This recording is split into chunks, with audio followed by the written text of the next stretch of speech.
Infinity suspense story গল্পে আপনাদের আবারও স্বাগত।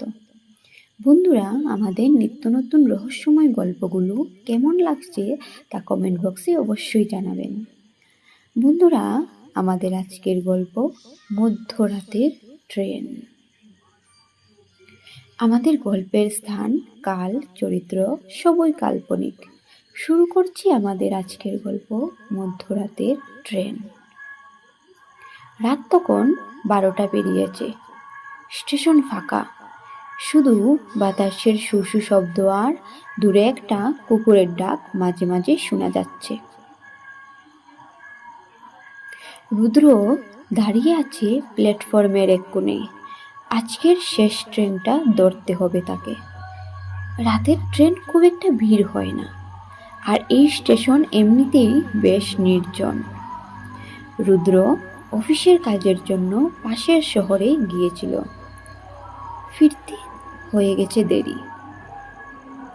ট্রেনের সময় দেখে স্টেশনে এসে দাঁড়াতেই বুকের ভেতর একটা অদ্ভুত অস্বস্তি অনুভব করল। ভেতর একটা অদ্ভুত অস্বস্তি হওয়ার কারণে সে আশেপাশে তাকিয়ে দেখল স্টেশনে একজনও নেই। শুধু বুকিং ক্লার্ক ঘুমোচ্ছে, আর দূরের চায়ের দোকানদার ঝাঁপ ফেলছে দোকানের। ঠিক তখনই শু শব্দ তুলে একটা ট্রেন ঢুকলো স্টেশনে। রুদ্র কিছুটা অবাক হলো। সময় তো এখনো হয়নি, তবু ট্রেন এলো।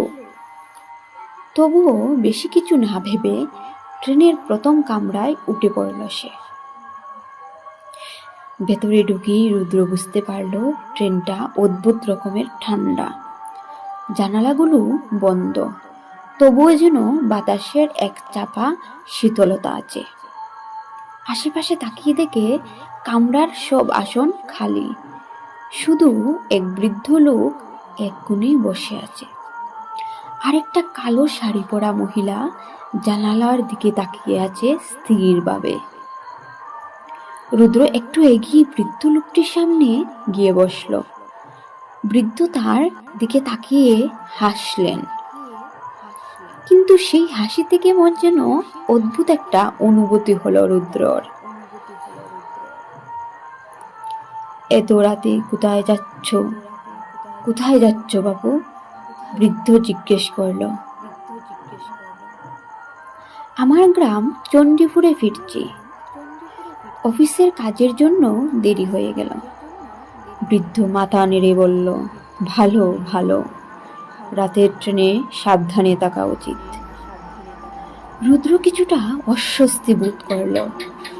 বৃদ্ধ লোকটির গলার স্বর যেন অদ্ভুতভাবে কাঁপছে। হঠাৎ করেই ট্রেনটা কিছুটা ঝাঁকে গেল। রুদ্র জানালা দিয়ে বাইরে তাকিয়ে দেখল ট্রেনটি যেন কুয়াশার মধ্যে ডুবে গেছে। ট্রেনের বাইরে কিছুই দেখা যাচ্ছে না, এমনকি কোনো স্টেশনও আসছে না।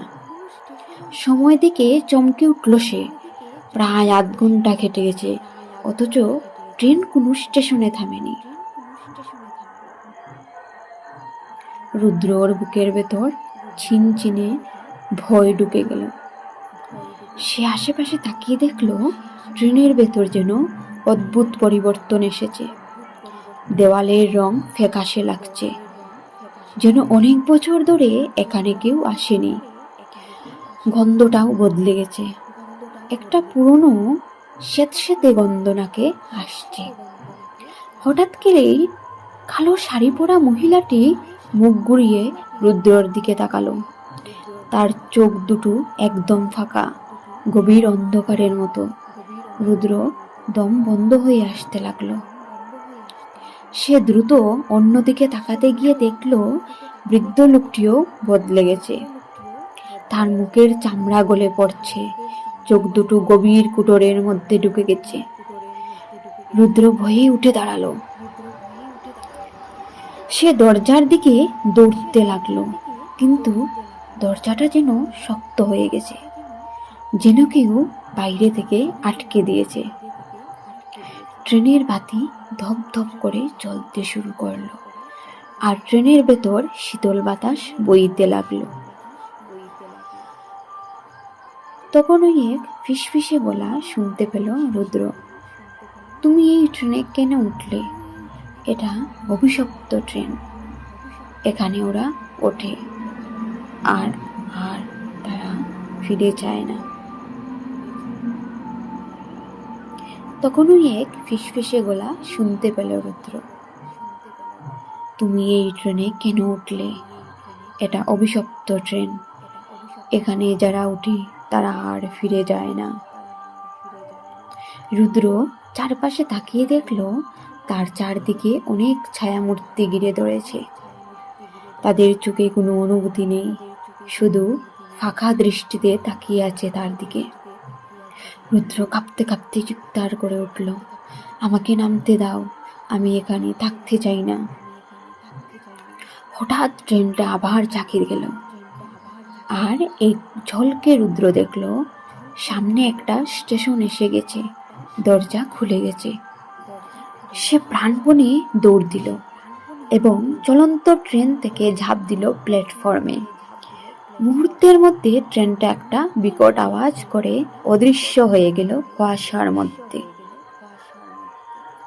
রুদ্র ধপ করে প্ল্যাটফর্মে পড়ে গেল। ভয়ে আতঙ্কে তার শরীর ঠান্ডা হয়ে গেছে। কিছুক্ষণ পরে চোখ খুলে দেখল এক স্টেশন মাস্টার তার দিকে তাকিয়ে আছে। আপনি এখানে কিভাবে এলেন? রুদ্র কাঁপতে কাঁপতে সব বলল। স্টেশন মাস্টার চুপ করে শুনলেন, তারপর একটা দীর্ঘশ্বাস ফেললেন।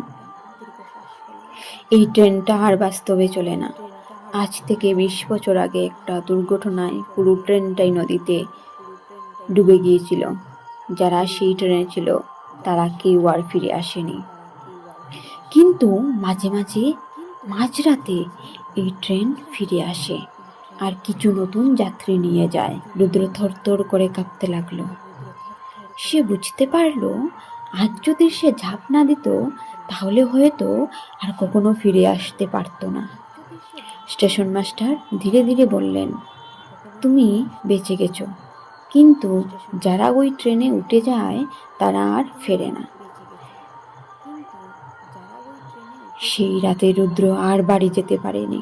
সারা রাত স্টেশন মাস্টারের ঘরে বসে কাঁপতে কাঁপতে রাত পার করেছিল, আর মনে মনে প্রতিজ্ঞা করেছিল সে আর কোনোদিনও মধ্যরাতের ট্রেন ধরবে না।